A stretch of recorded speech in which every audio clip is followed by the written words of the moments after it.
They're not like Hong Kong, like here.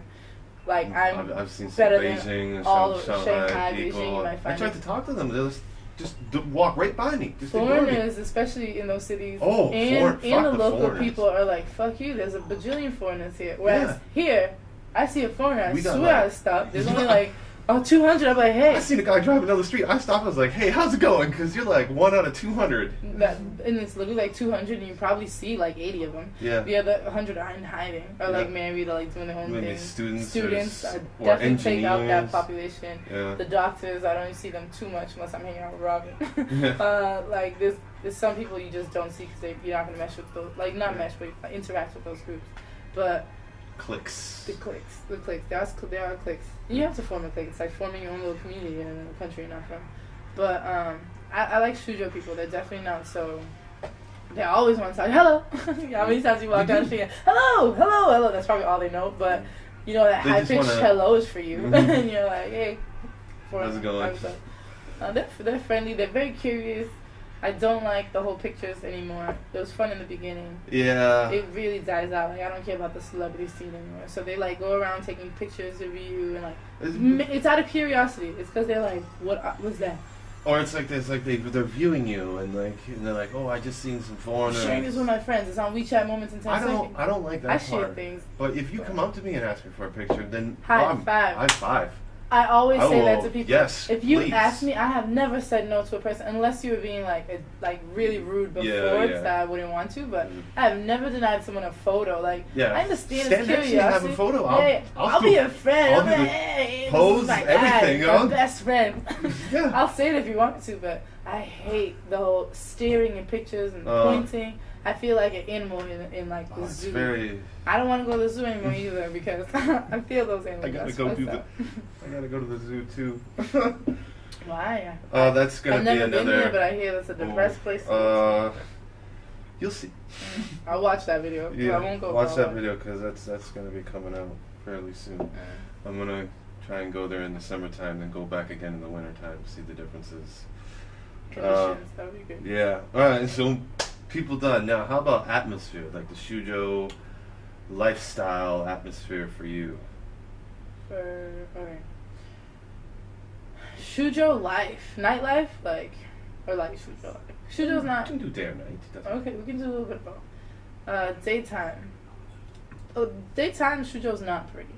So, like, China says dirty everywhere, right? There's like a slight layer of grime or something on everything. Soot or something. Soot, like dirt. There's a lot of pollution in the air, right? So there's like something settling. We are in the coal belt. I'm going to call it the coal belt because I've done the air quality index website. We're in it. We get it's dirty. No, it's dirty. But like I'm not saying I lived here 2 years. Clearly, I can get used to the dirt, and I've become a little dirtier myself. Just because you live here. But the daytime is not a pretty city. But the daytime has a lot of like coffee shops and a lot of like walking around. If you're shopping, very shopping friendly. I'm not a shopper, but Jesus Christ is shopping friendly. There's lots of shopping opportunities to get in there. There's stuff to do, I guess. Not so much maybe. Suzhou's not like, I don't know. There's a lot to do for Chinese people. They're always busy. As a foreigner, if I'm not working... Oh, thank you. You're welcome. Here, give you a plate. Thank you.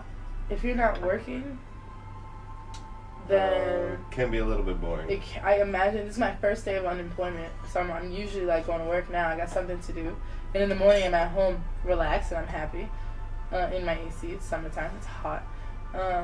But in the daytime, if you're not working... Like today, I was like, I got time. Like, let's go to lunch. Yeah, I got nothing. That's what I usually do. Just been sitting at home. I can imagine it gets boring. It's only been day one, and I'm going to do. So I would say in the daytime, as a foreigner, probably not like the most thrilling place to be. At night, it's more fun because you have like baijiu dinners.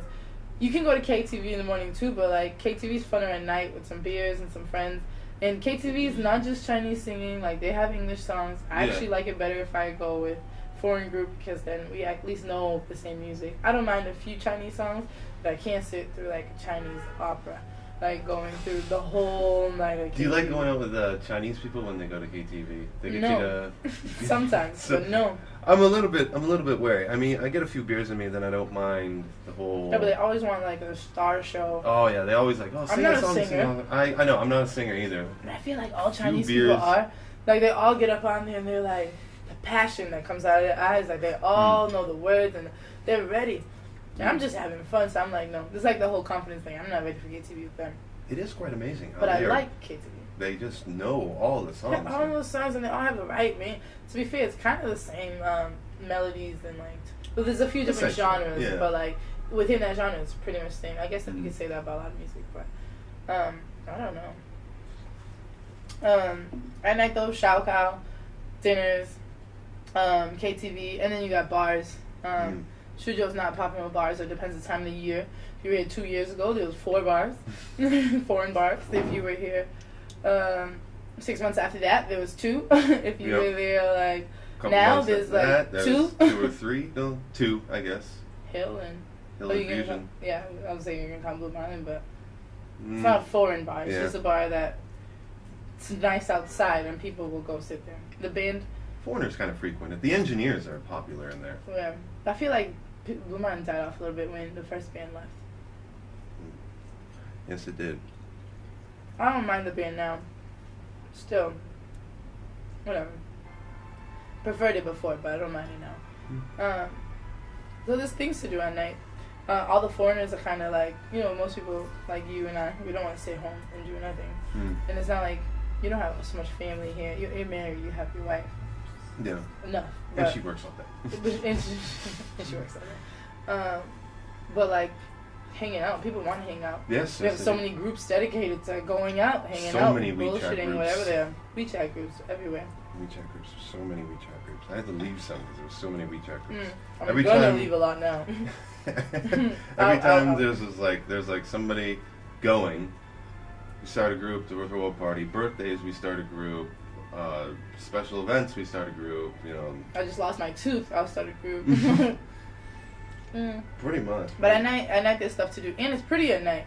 China loves lights, Oh yeah. like colored lights, like There's it's all like kinds of Christmas, neons. but like a lot of neon, greens and purples, and Very, very vibrant. some white, and the trees are lit up, especially by the lake. It's nice. Like the city's really nice at night because it looks. I got here at night. I was like, wow, the city's like so. And I woke up. It's like Vegas. It's like Vegas. Everything, LEDs on all the storefronts. Really, they're like just selling cigarettes. But there's like crazy LED lights outside. I woke up the next morning and I was like, What happened? there's no way I got dropped off. What happened? But yeah, at night shoot was definitely pretty. In the daytime, it's different. All right. So, you've been here 2+ years. Where have you traveled? In China. I'm like one of the few people that haven't been out of China. I will travel out of China this month, but I've only traveled in China. I've been to, I forget now. I've been to Sanya twice, most southern point in China, like the only like resorty place. Beautiful. I've been there twice. I've been to Xi'an, been to Hong Kong. I've been to Shanghai, Beijing, Nanjing. I've been to Anhui province. I've been to Changzhou, Hangzhou, Qingdao. I think I've been to other places. I've been to smaller cities, Jinan, Chengdu. Just outside. I've been to Chengdu, and then I went to another one, Chengdu. That sounds like him. I feel like I've been to a lot of the major cities. I haven't been to Guangzhou, I haven't been to Macau, and Xiamen. Aside from those places, I've been to a lot of like 10's pretty good. 10 or 11 places. 10 or 11. Not bad. Cool. I can remember. So what was some of your aspects when coming to China? What were you looking forward to? I was looking forward to traveling. Same here. I came as a teacher, and I'm still a teacher. I enjoy teaching. I'm not a teacher. I'm a social worker by trade. And teaching was great because I worked in the social work field, but I worked with, I've worked with Boston Public School students for like 8 years. So I was working with school systems as like a social worker, like role with the kids. And I always was working with teachers. I was like assistant director to a bunch of teachers, and I was like, how am I telling all these teachers what to do? I don't know how to teach. I've never been a teacher. Like, why are you guys listening to me? I don't know what I'm talking about. So I came here for 2 reasons.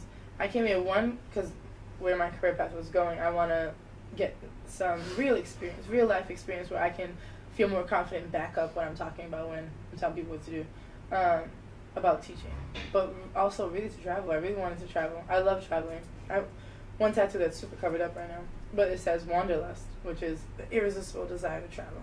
So like, I feel very passionate towards traveling and driven by travel, discovering new people, learning about people. Cool. I'm very interested in all these things. So that's why I came. I was like, travel and teach.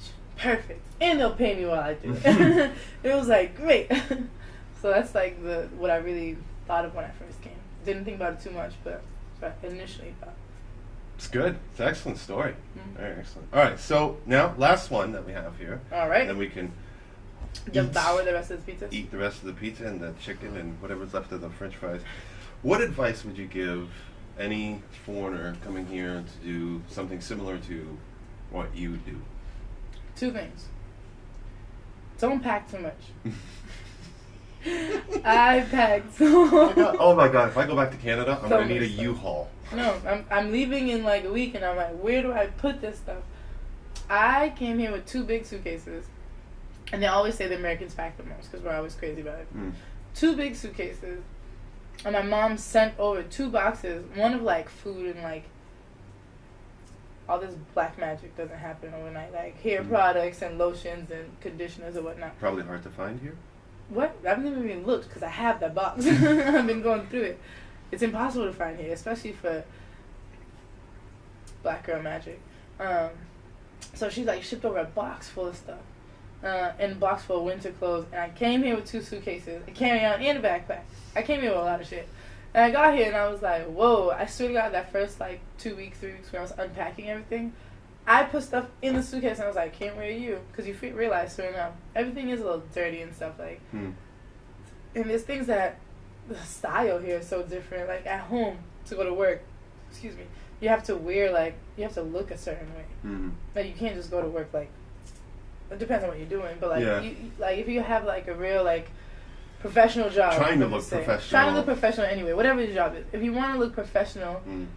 I couldn't wear this, and you wouldn't wear that. No, definitely. I can go to work right now, and be fine. It doesn't matter what. Like, and I can go to a wedding. I can go to work. I can go to a wedding. I can go to a funeral. I can go to all these things right now in this, and I can go out after. Same outfit. I don't have to change. I won't change. I'll go out like this later, I'm sure. This is what I'm doing today. So it's like, you don't need so much stuff, and then like you can buy stuff, fake or not, whatever you want. Here when you get here, or you can find anything you can find anything you want here, and you really don't need it. I've actually become less materialistic since I've been here, and I'm not like I never was into name brands and stuff, but I still like stuff. Like I don't like clutter, but I like clothes and like I have like too many glasses and materialistic still, right? But now I'm like, pair of glasses breaks these days, or I lose them. I'm like, okay, I'll get another one. I'm in China. Headphones made here for like 4 kwai, and they're like, buy these 10 ones, they're better. I'm like, no, if I break these. I won't even pay for the 2 kwai water. I want the blue bottle that's 1 kwai. Don't give me this 3 kwai, 2 kwai bottle. I don't need those red and green ones. I'll take the blue water that's 1 kwai. You don't need it. You don't need it. It's great. Like open your eyes. You don't need it. I'm gonna leave a shit ton of stuff. I'm gonna do a donation bin. Who wants what? In like a week. Someone take all my stuff because I don't want to bring it home. But don't overpack. You only need a few shoes. You never need heels. It's beautiful. I don't like heels. But I bought some like nice shoes, some fancy shoes, some black shoes, I bought new sneakers. I promise you I got here and after a week I was like, I'm never wearing these. I'm gonna put them in the box. They're like neon yellow. Those would be gone in like 2 seconds. Put them in the box. And send all these things back home. Like why do I waste so much time bringing all this stuff? Don't overpack. 2, remember you're going to China. Like, I don't know what you think, what perceptions are. Everyone has different ones depending where you're from, what you learn, blah, blah, blah, upbringing. We go through your system's social work and why you are the way you are. But doesn't matter. That's what I love telling people. No, they don't care what you think. You're in their country. Like, you're in China. So don't come and impose your ideals or logic. Even though I don't like their logic, I don't tell them how to do it. I just live and suffer through their crazy logic. It's not your country. And you are not going to change the billion people that live here. Like, and I'm not telling you, like, don't be hopeful and, like, fight the change. It's not your country. Go fight the change in your country. Like, that's what we're doing. They don't do that. But respect that. Yeah. So what I mean is, like, respect that. And I always say, ooh, this is weird. This is, like, people say, like, this is weird, this is weird. And I always say, like, it's not weird, it's different. It's not weird that they drive like that. It's different to how you drive. It's not weird that they don't wear the same, like, they don't have the dressing culture, I'll say, as other Western countries. It's different to yours. So if you can just wrap your head around that one concept, it'll help you a lot. Because it is tough when you first come here, especially from a first world developed country like any of the Western countries, Canada, England, like Australia, wherever you're coming from, America, like, you're gonna have this way. But you have to adjust that because you're not living in that country. It doesn't mean you have to change you, and you can still be real to you and, like, true to you. I feel like I've adjusted some things to their lifestyle because I have to. I live here, but I didn't change who I am or, like, the way I think. I still hold my ideals and probably change them for the better, I think. But don't come here like all like, ooh, this is wrong, y'all are stupid, da da da da. And I had probably said a few of those things my first year, my first few months. Like, this doesn't make any sense. Why are they doing this? And I always thought that, but I didn't put it into practice. And it was, I can't even tell you the point, but when, like, something hit me, I think one of my friends, my Chinese friends actually, was like, this is China. And I was like, whoa, bro, you're right. Like, why do I keep telling you everything your country's doing is stupid? Or, like, I don't like this. It's just different to how you do it. So don't bring too much stuff. And remember, this is not your country. You're in China. It's not bad. Give it a chance. But respect how people live here. That's good. All right. So that'll do it for this video right now. Just want to make sure I'm still recording. That would suck. That would be great. This is Joe. Hello. And I'll see you guys next time.